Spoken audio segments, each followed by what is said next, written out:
Hey everyone, just a little note to this video is we're having to film while the store is opening, so you'll hear noises in the background.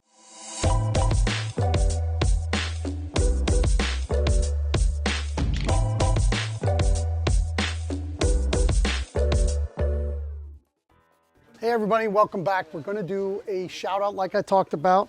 This is Sparky's Comic Shop. It's right here. Sparky's Comic Shop. They're a viewer, doing great. They are in Catoosa, Oklahoma, and I hope I said that right. I'm not good at the speaking thing. Take a look at the back of this shirt, it's awesome. They're on Route 66 in Catoosa, Oklahoma. They offer a wide variety of new comics and back issues, as well as Pokemon and other items. So check them out. If you're in Oklahoma, make the drive, go see Sparky's. They're a great new comic shop. All right, now back to the video.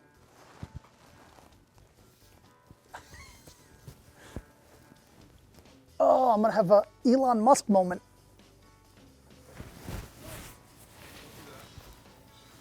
Not that one.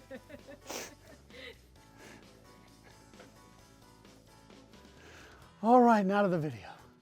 It's a struggle when you're old. I think we're gonna change the name of the show from Secrets of a Comic Shop to Secrets of a Collectible Shop, because most of us have moved into a lot more different collectibles because that's how we stay open, right? So, and in this episode, we've done an episode on video games before, but I want to do a little update one, show some be on the lookouts for, and so forth. First of all, take a look at this sweet PS3 3D television with remote and glasses. 11 years I'd never seen one. We got two. One day one came in, and the second day another one came in, and the second one came in with all the goodies. So that was super cool. But that's around $300 to a collector. Most people want it out of their house. It's taking up too much room, so we get it for a very good price. Want to get right back into some of the things you should be looking at. A lot of things that people want to get rid of out of their house because it's taking up room and they really feel it's antiquated, and it's, you know, their kids are not interested in these older video games. Sega has some bangers, right? So this is Michael Jackson's Moonwalker, and this is with the instruction guide. And this will get you, even when the market has softened a tad since COVID, $130, right? Then we have Phantasy Star 2. This is going to be an $80 to $100 game. This looks like the kids got it and didn't want to play it because it is so minty fresh. This is amazing. And we got the Sega game guide with it, a hint book. So it is very cool. Together, 110, 115. All right, here's another one, Shinobi 3. Return of the Ninja Master. We actually have it boxed up. I'm not going to pull it out of the box, but this is also very, very, very minty. It is a very popular game. Other ones are about being rare.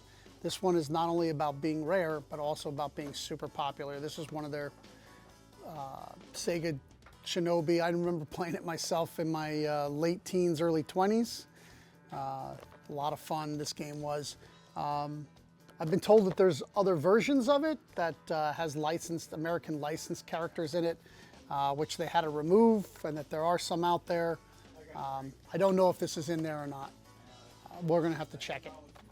So here's two more. This one we don't have in price yet. So like different systems. PlayStation 2 has some insane games, insane. This is Rule of Rose. This is a $700 game. We have three.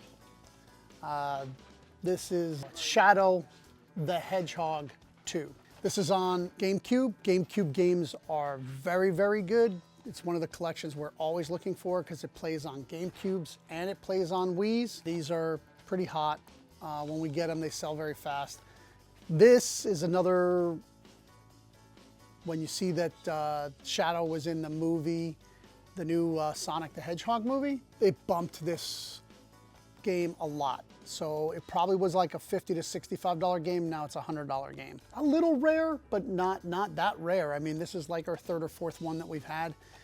Great money maker. Be on the lookout for Jaguar games. Rawr, that ad used to go. It was so silly. The system was too expensive and it was behind the times. Also didn't work too great. Exactly. But these are really rare, these games. Doom isn't that rare. It's probably one of their best seller on the system. But still it's $160, especially since this is complete. This one is Iron Soldier 2. Yeah, Iron Soldier 2.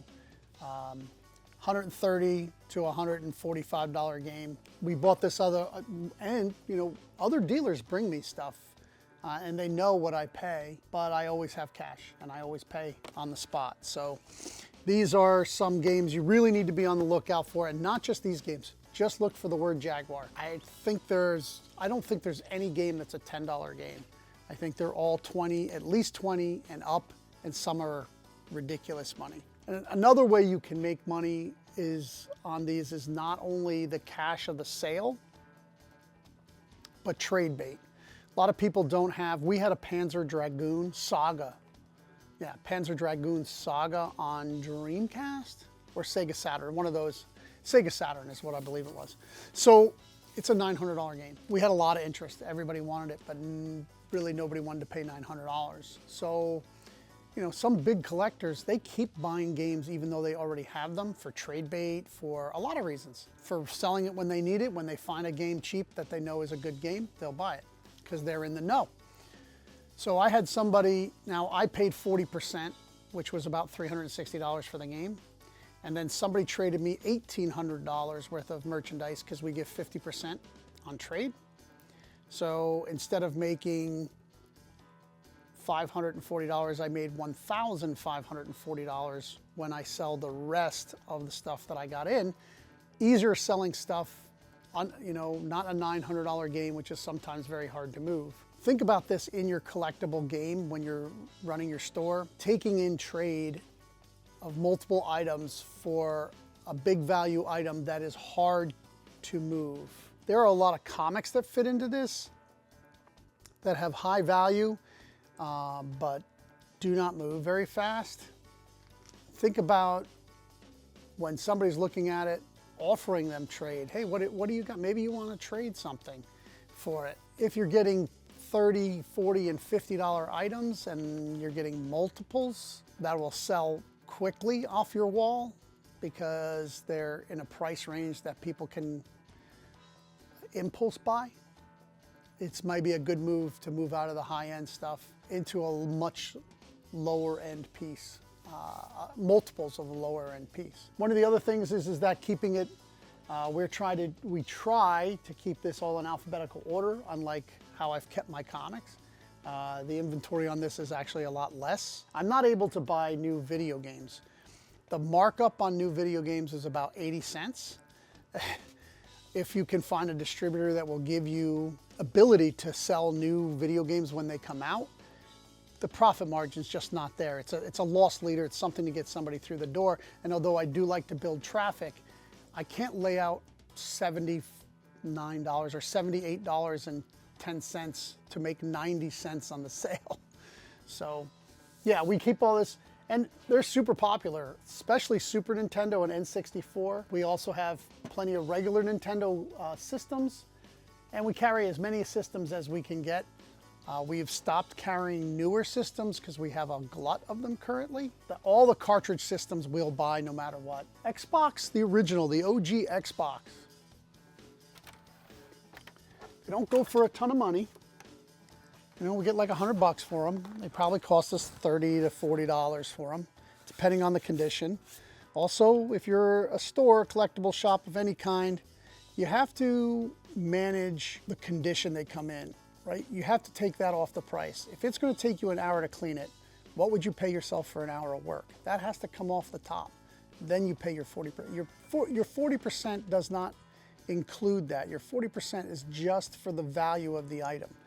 And condition is a big, if you're originally a comic book shop or even a card shop, you understand how important condition is. Well, that's the same on these. Working is not the only thing you need. Like if you have to get crumbs out of every nook and cranny and spend an hour cleaning a system, blowing it out, getting it working to perfection, you got to take that off the top. So think about that. If you're just starting out with games and you want to know what you should buy, and you're excited to buy some big games if they come through the door like Panzer Dragoon Saga, I would suggest only if you have a system to test it on. Not everybody is as honest and has integrity as we do, as you do, and some other shops don't. We also give a 7-day return policy. If you have any problems with the game, bring it back, because we test them, but we don't play them all the way through. Disc games do get later skips, so it's best to give some type of return policy on electronics like that. But as far as very expensive games, if you can't test it, do not buy it. It can get real ugly real quick. If the reason you start getting into it is because you have a couple of people who are interested in buying them, they might have a console you can borrow to test. Do that, but unless you can test an expensive game, I would not buy it. All of our games that are below $40 are out where people can just pick them off the rack and take them up. We have roughly around 2,000 or 3,000 out there. We have another 1,000, almost 1,000 behind the counter that are too expensive to let people handle. Discs go missing and stuff like that. So they're all behind the counter and can be seen on request. Now, I've talked about where I keep my video games as far as price-wise. This is what I feel that I can eat if something is stolen, is below $40. If I buy a $200 game and it gets stolen, I'll be up at night. I will be going through all my videos, trying to look at my cameras and see who might have stolen. If somebody steals a $10 game, it's cost of doing business. There's a certain amount of shrinkage, and we've talked about that in other videos. So that's how I determine. And how you determine the price, we use price charting. You can go through eBay and look at every one that's sold and figure out an eBay price. It takes forever. Price charting is pretty awesome, and it draws its information from eBay. It is an average, so if you want to sell things at the very height of the sale price, like what was the highest somebody got for it, and that's what I want to sell it for because I don't have any competition in my town, that I don't feel the internet is a competition, then sure, price is as high as you want from the highest eBay sale. But the average sale goes into price charting, and that's what we buy at, so that's what we sell at. It's just fair to sell at the same price that you're using to buy at for the customers. And if you have integrity with your customers, they'll feel it, they'll know it, and they'll continue to come back because they feel you're honest, trustworthy, and that's where people really want to spend their money. Also, we have probably 3 30-gallon Tupperwares. I'm always saying this, I have 3. I do. I have them stacked everywhere in the basement of about, I don't know, another 1,000 to 2,000 video games. I don't know, I've never counted how many actually fit in a 30-gallon tub. 3 or 4 of those full to the top for fillers once the rack gets emptied. The problem is that they never come up to see the daylight because we're taking in collections weekly of 30, 40 games from 5, 6 different people. So the 30 or 40 games we're selling off the stands are just getting filled in by what we're taking in now. We really haven't stopped buying certain games. We do still buy sports games, but sports games get like a quarter because they really sell so slowly. I don't know how many Black Ops games were sold, like per one, like Black Ops Ghost, like all the different Black Ops, because every collection has Black Ops in it. Every single collection has Black Ops in it. We may have to stop taking those because I think I have 10 or 15 of each. People say blow them out on the internet. I've had some issues trying to sell video games online. A lot of times they've come back. There's a lot of returns. That's a lot of cost. We do test them. We do clean them. Speaking of which, JFJ machine, Easy Pro it's called. It's a disc cleaner. If you're going to do video games in a big way, you should invest in that. They're like $200. Little trick is after you run out of so when you buy the machine, you get like paste and stuff to clean them. I use car wax and car shine because buying it directly from them is astronomical in price. You can get the car wax for 1/3 of the price. It works just as well, if not maybe a little better. And then the shine one works just as well as their shine.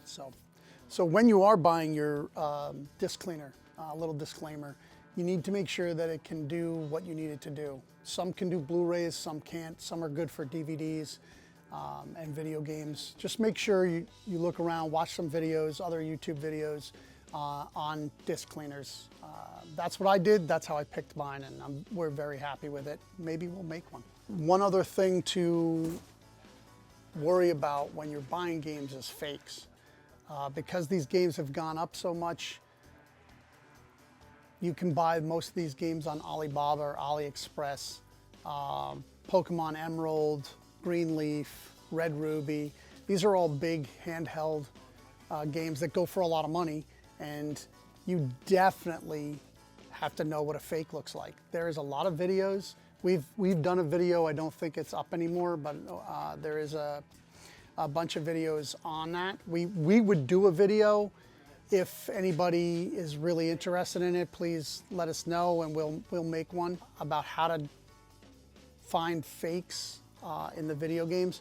Cartridges, some NES have been done, some N64, but the majority of them are in the handheld game system, and you can look them up right now and buy them if you want.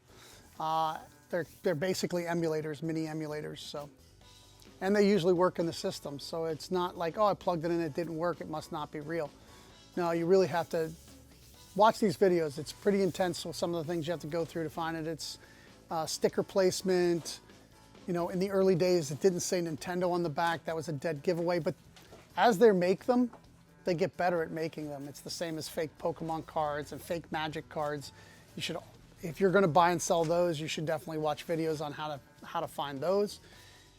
We can do videos on those too, so if you're interested. We probably will do we definitely probably will do a video on, because we're doing collectible shops now, on finding fakes, so stay tuned for that. This is a huge traffic builder and profit margin in our show, and allows us to keep the store open so that we can continue to sell comics. That has been, I don't know if I've said it 3, 5, or 9 times throughout the videos, but my whole need is to keep comics alive, and I will sell hot dogs if I have to so that I can keep bringing in comics and keeping the comics alive. If you're out there and you're struggling with your comic shop, think about adding anything that can bring people into the store and make you money. One of the things I really should have gotten and really wanted, should have put in because I really wanted a good cup of coffee, was a coffee booth in the store.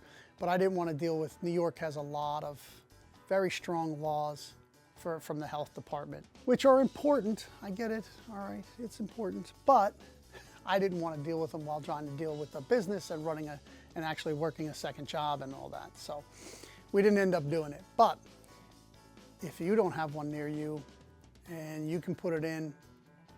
Anything you can do to raise your revenue per square foot. You know, the bigger your store, the more you got to bring in. This is just an option. So what I want you to do is go out there, keep reading comics, and open a comic shop.